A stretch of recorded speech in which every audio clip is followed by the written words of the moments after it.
Mutiara Hikmah Official, menyingkap hikmah di balik sunnah.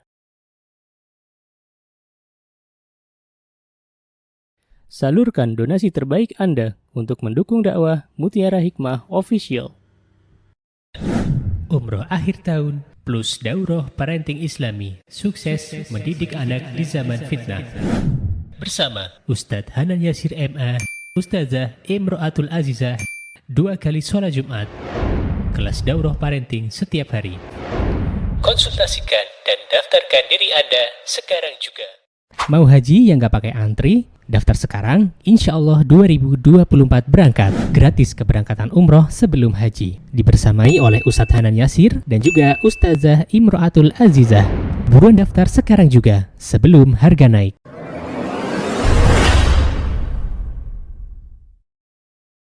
Teman-teman yang saya cintai karena Allah, hari ini insya Allah kita akan kembali belajar untuk memantaskan diri kita menjadi orang tua yang baik bagi anak-anak kita. Dan hari ini kita ambil sebuah tema menjadi orang tua yang dirindukan oleh anak-anak. Masya Allah. Terutama kita sebagai seorang ibu, bagaimana menjadi ibu yang dirindukan oleh anak-anak kita. Saya yakin tidak ada satupun dari ibu yang tidak mau dirindukan oleh anak-anak. Pasti semuanya ingin.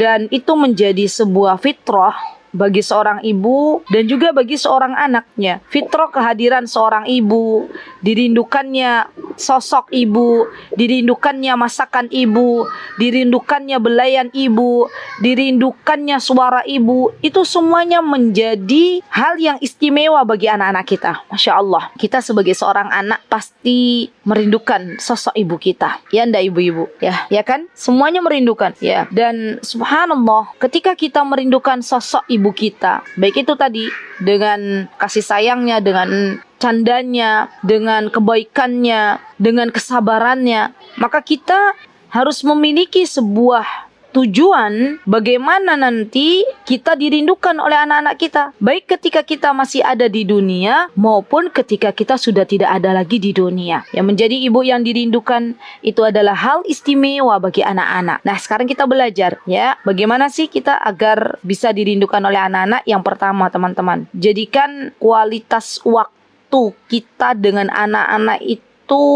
menjadi hal yang istimewa di dalam keluarga kita. Jadi saya yakin ya, Masya Allah, ini ibu-ibu di sini hampir semuanya bekerja.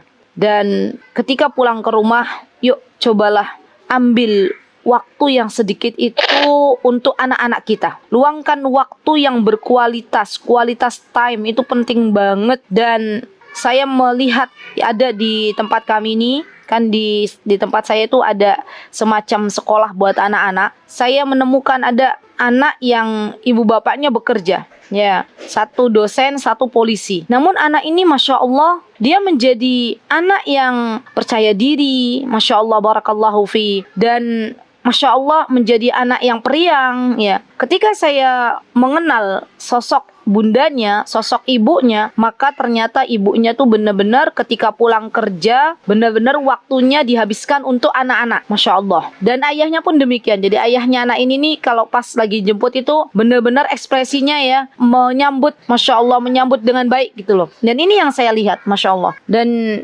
ibu-ibu, kalau anak-anak kita itu tidak bisa dibohongin ya. Kalau memang kita tulus benar-benar dari hati terdalam gitu loh, menemani buah hati kita ketika kita sudah sampai rumah, maka anak-anak kita pun akan menerima kita dengan tulus. Dan jikalau memang bisa, ibu-ibu, jangan bawa kerjaan ke rumah. Biarkan rumah itu menjadi tempat berkumpulnya kita dengan anak-anak kita. Ya, kerjaan cukup di kantor, dan kalau sudah sampai rumah biarkan waktu yang tersisa itu untuk anak-anak. Ya, karena anak-anak itu akan tumbuh dengan cepat dan kita tidak lagi bisa merasakan adanya kebersamaan dengan anak-anak. Jadi nikmatilah selagi masih bisa bersama anak-anak dan jadikanlah momen-momen indah itu akan menjadi kenangan bagi anak-anak kita. Siap ya, bismillah. Pulang ke rumah, ya, lepaskan kerjaan kantor, lepaskan beban-beban yang ada, dan berikan waktu untuk anak-anak kita. Karena anak-anak yang diberikan waktu oleh ayah bundanya, maka dia akan menjadi anak-anak yang luar biasa atas izin Allah Subhanahu wa taala. Baik, itu tips yang pertama. Jadi adanya quality time. Dan juga bisa teman-teman ketika liburan. Ketika liburan kan pasti ya. Coba saya mau tanya, jadi penasaran ini ya. Ibu Vita, mohon maaf. Kalau di Toyota liburnya hari apa ya, Bu? Assalamualaikum, Ibu. Hari Sabtu Minggu, saudara. Sabtu Minggu. Oke, Sabtu Ahad ya, 2 hari. Nah, waktu liburan itu kita gunakan memang benar-benar untuk keluarga. Entah itu kita jalan bareng kemana ya. Jadi yang namanya suami istri itu kalau pas lagi jalan jangan jalan masing-masing. Ayahnya kemana, ibunya kemana, istrinya kemana, suaminya kemana, anaknya kemana. Buatlah satu acara yang memang itu acaranya bisa berkumpul bareng. Entah itu camping bareng, entah itu ke rumah nenek bareng. Dan ini Masya Allah, di sela-sela perjalanan itu teman-teman, kita bisa diskusi, ngobrol, ya bisa menasehati anak-anak kita. Jadi subhanallah, itulah yang kadang nanti dirindukan oleh anak-anak kita. Oh dulu waktu ke rumah nenek bareng ayah. Oh dulu waktu ke rumah nenek bareng ibu. Oh dulu sering camp bareng. Wah itu Masya Allah, anak-anak tuh pasti senang. Saya yakin ya Masya Allah, namanya anak-anak rata-rata mereka senang yang namanya camp bareng ayah bundanya. Ya baru kemarin kita di satu juga mengadakan camp bareng. Ya di acara Mufkid itu Masya Allah antusiasnya luar biasa. Ya sampai-sampai ayah-ayah yang bekerja di luar pulau pun mereka pulang mengambil cuti untuk bisa berkumpul, untuk bisa camp bareng ya keluarganya Masya Allah. Dan ini Masya Allah suatu hal yang sangat-sangat kami syukuri kepada Allah Subhanahu wa Ta'ala atas nikmat dikumpulkannya bersama-sama keluarga besar ya Masya Allah. Keluarga besar satu dan juga dari luar boleh silahkan bisa bareng-bareng kita kumpul Masya Allah. Baik, yang kedua teman-teman, diantaranya agar kita dirindukan oleh anak-anak kita, maka cobalah kita bangun komunikasi yang terbuka. Ya apalagi anak-anak kita, misalnya anak-anak perempuan usianya sudah baligh, usianya sudah di atas 15 tahun misalnya, maka itu saatnya kita banyak-banyak ngobrol bareng, banyak-banyak tanya apa yang kau rasakan nak, dia ada yang bisa ibu bantu, ya Masya Allah. Dan ini akan membuat anak-anak itu nyaman dengan kita. Jadi biasakan anak-anak cerita kepada kita. Dan jikalau Masya Allah anak itu sudah nyaman dengan kita, maka atas izin Allah mereka akan terbuka dengan apa yang mereka rasakan. Yang paling saya khawatirkan teman-teman, ketika kita selama ini memerintahkan kepada anak kita dengan ancaman-ancaman dan akhirnya anak kita menjadi takut dengan kita. Anak kita tidak lagi mau bercerita dengan kita. Jadi saya pernah mendapati seorang anak perempuan, usianya sudah tidak lagi anak kecil, ya sudah kelas 3 SMP waktu itu, dan dia melakukan sebuah peristiwa di mana maminya itu benar-benar shock, benar-benar kaget gitu dengan peristiwa itu. Maminya tahu kalau anaknya tuh pendiam, penurut, tapi ternyata di balik itu dia melakukan sesuatu yang tidak sesuai harapan ketika tidak berada di samping maminya. Ya, dan ketika itu anak ini dengan maminya ke rumah saya masih ingat betul. Dan ternyata apa yang terjadi ibu-ibu? Ternyata anak ini ketika saya ajak ngobrol bareng, ternyata dia tidak mendapatkan waktu dengan maminya. Ya, maminya sama papinya sibuk bekerja. Dan ketika dia nurut, dia baik di depan orang tuanya itu bukan karena dia nyaman, tapi karena takut dengan ancaman-ancaman kedua orang tuanya. Subhanallah, subhanallah ya akhwat. Jadi memang kita ini kadang tanpa disadari kita membuat peraturan atau perintah kepada anak-anak kita, namun anak-anak kita tuh bukan karena kesadaran mereka untuk melakukan sebuah kewajiban, tapi ternyata karena takut dengan kita. Masya Allah. Ada nggak teman-teman yang kira-kira yang pernah mendapati kasus-kasus seperti ini, kasus yang sama? Ya ada teman-teman yang mungkin pernah mendapati kasus yang seperti ini. Ya semoga jikalau memang ada, ya semoga kita bisa bersama-sama kembali menjadi orang tua yang nyaman, orang tua yang asik bagi anak-anak kita. Ya jadikan kita itu teman, sahabat anak-anak kita. Kalau memang anak kita sudah mulai besar, Tapi kalau anak-anak kita masih kecil, dia masih SD misalnya, usia-usia di bangku SD, maka sering-seringlah kita tanya, "Nak, tadi di sekolah apa yang terjadi? Ayo cerita ke Umi, ayo cerita ke Bunda." Ya biasakan anak-anak itu cerita. Kalau anak-anak sudah terbiasa cerita kepada kita, maka insya Allah apapun yang terjadi pada diri mereka di luar rumah, mereka akan nyaman bercerita kepada kita.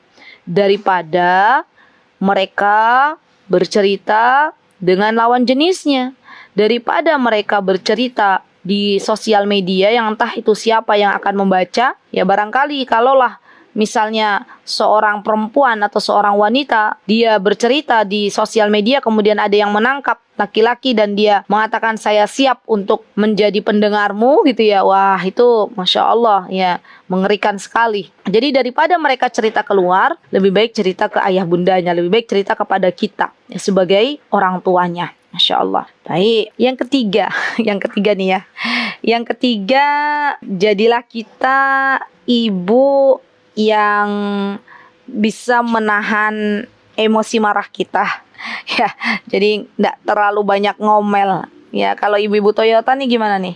Sabar-sabar atau kadang masih banyak ini ya, banyak bicara yang enggak jelas ya, yang ngomel-ngomel dan marah-marah ke anak-anak karena saking lelahnya. Gimana nih? Saya pengen tahu, ibu-ibu boleh tulis. Sabarkah ibu-ibu atau bagaimana? Halo.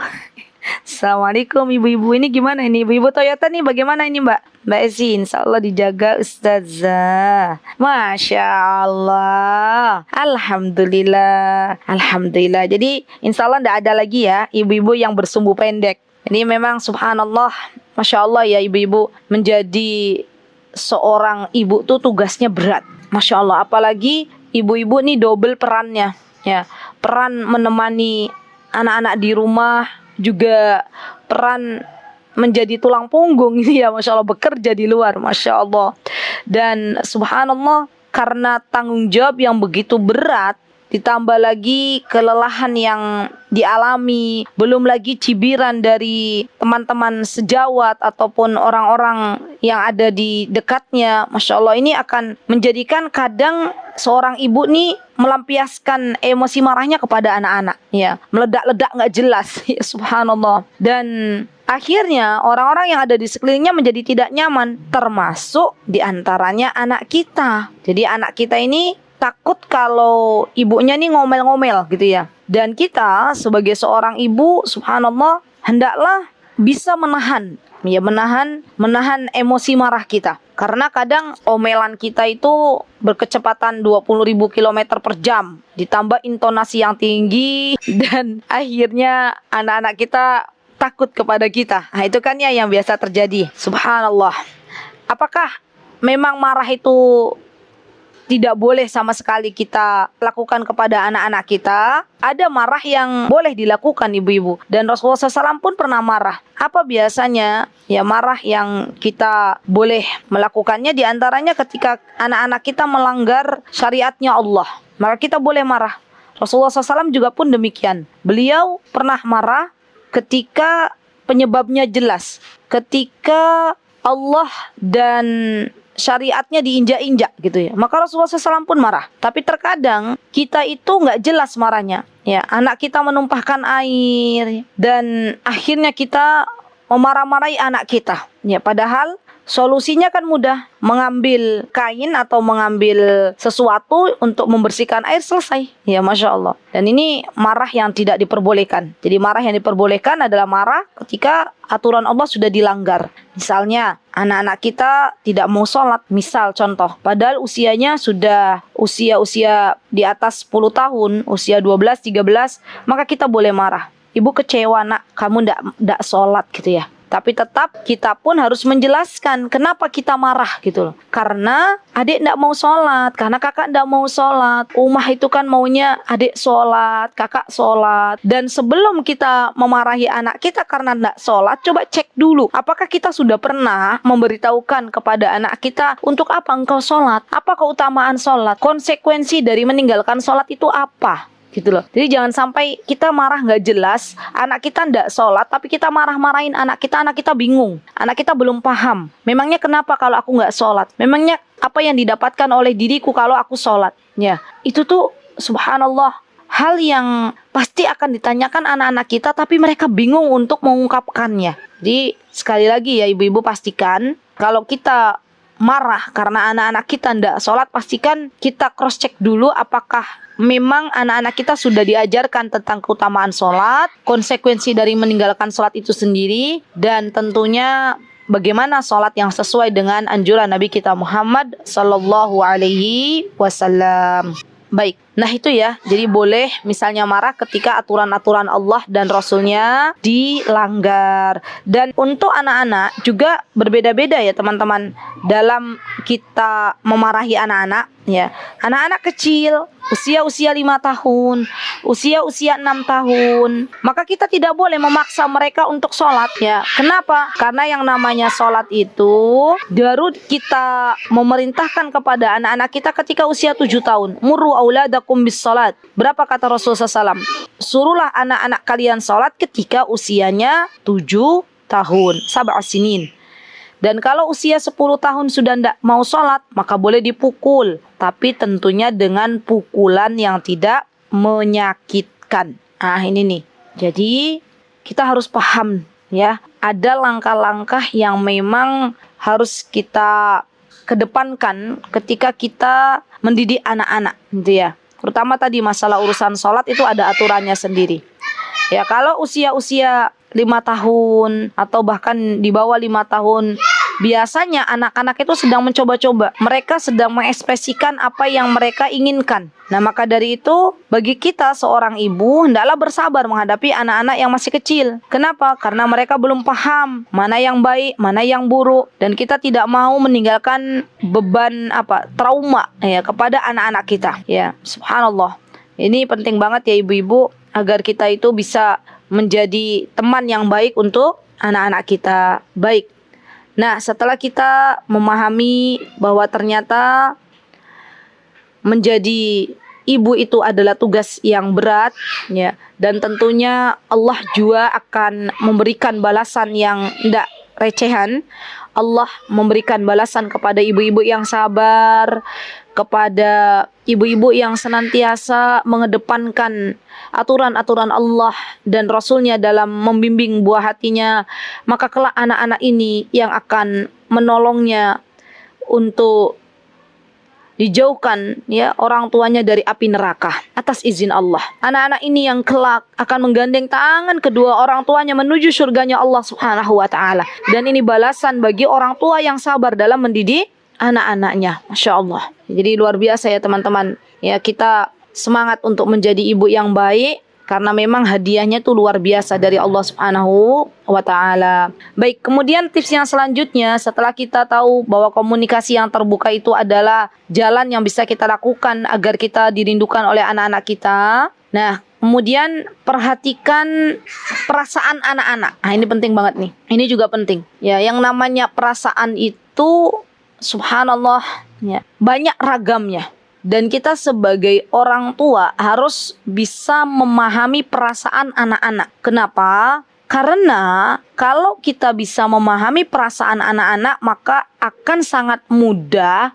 kita membimbing mereka ke jalan yang lebih baik. Tapi kalau kita sendiri tidak tahu dengan perasaan anak-anak kita tidak mengenal perasaan anak-anak kita, atau bahkan mungkin kita pun tidak tahu perasaan itu seperti apa, maka khawatirnya ketika anak kita sedang tidak nyaman, ketika anak kita sedang tantrum misalnya, kita orang dewasanya ikut tantrum, ikut marah-marah ya. Jadi ini penting banget. Masya Allah, Rasulullah SAW itu Masya Allah ya, orang yang sangat paham dengan perasaan anak-anak. Masya Allah, beliau itu Masya Allah sosok yang sangat memahami setiap kondisi para sahabatnya. Masya Allah. Dan beliau pun bisa mengkomunikasikannya dengan cara yang baik. Masya Allah, Masya Allah. Beliau adalah sosok teladan bagi kita semuanya dalam hal apapun. Termasuk mengerti perasaan orang yang diajak bicara. Mengerti perasaan anak-anak. Mengerti perasaan para sahabat. Mengerti perasaan istri-istrinya. Masya Allah, Masya Allah. Jadi kita mulai sekarang, yuk bismillah, latih diri kita untuk mengerti perasaan pasangan kita.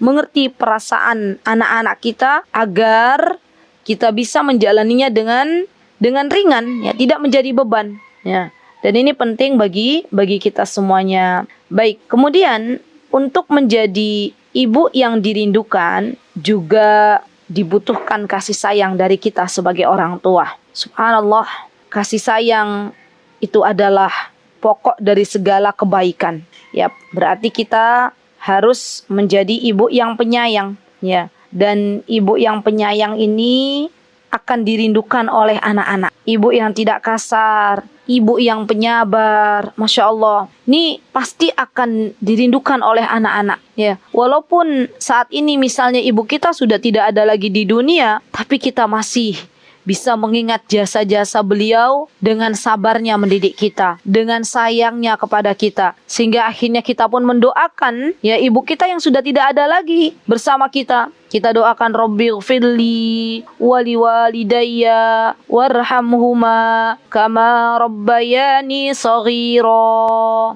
Ya, subhanallah. Coba bisa dibayangkan kalau ada seorang ibu yang rasa sayangnya kepada anak-anak sudah dicabut oleh Allah Subhanahu wa taala. Yang ada dia menjadi seorang ibu yang kasar, menjadi seorang ibu yang tidak ada lagi rasa sayang kepada anak-anaknya. Maka anak-anaknya pun dia tidak nyaman, ya, ketika berada dengan ibunya. Mereka pun bahkan ketakutan ketika mendengar nama ibunya. Dan kita tahu teman-teman bahwa Nabi kita Muhammad SAW, beliau itu terkenal sekali sosok penyayang yang sangat luar biasa. Masya Allah, ya. Beliau itu sangat sayang kepada anak-anak. Apa buktinya beliau sayang kepada anak-anak? Dikala beliau sedang sholat, kemudian cucunya beliau, yaitu Umamah, putrinya Zainab, sedang bermain di atas punggungnya Rasulullah SAW, maka Rasulullah SAW membiarkan, ya. Dan dikala lain juga ada Hasan dan Husain juga sedang bermain-main dengan Rasulullah SAW, maka beliau memanjangkan salatnya, memanjangkan sujudnya. Dan para sahabat waktu itu mengira turun wahyu kepada Rasulullah SAW. Seusainya salat, ditanyalah Rasulullah SAW, ya, apa yang terjadi dengan beliau. Maka beliau mengatakan bahwa cucu-cucu beliau sedang asik bermain dengan punggung beliau. Dan sebagai tanda sayang beliau, beliau membiarkan cucu-cucunya untuk bermain di punggung beliau. Sampai akhirnya cucu-cucunya puas dengan bermain di punggung beliau. Dan beliau baru bangun dari sujudnya. Subhanallah, subhanallah. Inilah rasa sayang Rasulullah SAW kepada anak-anak kecil. Subhanallah. Dan kita tahu pernah sebuah peristiwa terjadi pada zaman Rasulullah SAW. Jadi waktu itu ada seorang Badui, ya, orang Badui itu orang dari pedalaman, namanya Aqra, ya, namanya Aqra bin Habis. Ya, jadi waktu itu Aqra berkata, "Innali 'asharatan minal walad, ma qabaltu minhum ahadan." Kata Aqra, "Ya Rasulullah, aku tuh memiliki 10 orang anak, tapi tidak ada seorang pun yang pernah aku cium." Kata Aqra. Maka Rasulullah SAW mengatakan, "Man la yarham la yurham." Barang siapa yang tidak mengasihi, tidak menyayangi, maka dia tidak akan dikasihi, tidak akan disayangi. Ya, tidak akan disayangi oleh Allah Subhanahu wa ta'ala. Jadi penting banget ya bagi kita nih, para ibu, ketika ingin dirindukan oleh anak-anak, jadilah ibu yang penyayang. Dari mana kita belajar? Dari sosok Rasulullah SAW. Beliau itu Masya Allah sangat-sangat penyayang kepada setiap hamba Allah. Kepada setiap hamba Allah. Baik kepada karib kerabatnya maupun kepada sesama muslim. Bahkan kepada orang yang belum beriman kepada Allah Subhanahu wa taala, beliau pun sayang. Masya Allah, Masya Allah. Jadi sosok luar biasa ya Rasulullah SAW ini, Masya Allah. Sampai-sampai pernah ada seorang anak Yahudi yang pernah melayani Nabi kita Muhammad SAW. Suatu hari dia sakit, anak Yahudi ini. Maka dengan kasih sayang Rasulullah SAW, Rasulullah SAW menjenguk anak Yahudi ini. Dan beliau duduk di sisi kepala anak Yahudi ini. Beliau mengatakan, ya, mengajak kepada anak Yahudi yang masih sakit ini aslim, masuk Islamlah. Maka anak Yahudi ini tengok ke ayahnya yang berada di sisinya, dan ayahnya mengatakan, patuhilah Muhammad gitu ya, patuhilah Al-Qasim atau Abu Qasim. Abu Qasim ini adalah kunyah dari Nabi kita Muhammad SAW. Maka anak Yahudi ini akhirnya masuk Islam, teman-teman. Subhanallah. Dan ini bentuk kasih sayang Rasulullah SAW kepada orang-orang yang belum beriman kepada Allah Subhanahu wa Ta'ala. Jadi beliau itu benar-benar sayang sekali kepada anak-anak. Ya, Masya Allah. Sayang sekali kepada umatnya. Dan kasih sayang Rasulullah SAW kepada umatnya itu subhanallah dibuktikan dengan ketika beliau akan berjumpa dengan Allah Subhanahu wa Ta'ala. Ketika beliau akan memenuhi ajalnya, ketika beliau akan dipanggil oleh Allah Subhanahu wa Ta'ala, maka apa yang beliau ingat? Apakah beliau ingat anak istrinya? Apakah beliau ingat karib kerabatnya? Ternyata beliau mengingat kita sebagai umatnya. Ya, itu bentuk kasih sayang Rasulullah kepada umatnya. Apa kata Rasulullah, teman-teman? Ummati, ummati, umatku, umatku. Subhanallah. Jadi ini Masya Allah ya, Rasulullah tuh luar biasa. Sayangnya tuh bukan hanya kepada anak-anak, bukan hanya kepada orang yang beliau pernah jumpa dengannya, namun kepada kita sebagai umatnya. Subhanallah, beliau sangat sayang kepada umatnya. Masya Allah. Dan ini luar biasa, Masya Allah. Ya, jadi itu ya teman-teman, ya, tips diantaranya untuk menjadi seorang ibu yang dirindukan oleh anak-anak. Dan terakhir menjadi orang tua yang dirindukan oleh anak-anak itu diantaranya adalah milikilah sebuah skill, ya, sebuah keterampilan di mana skill itu yang nantinya dirindukan oleh anak-anak kita, yang akan dibanggakan oleh anak-anak kita. Contoh misalnya,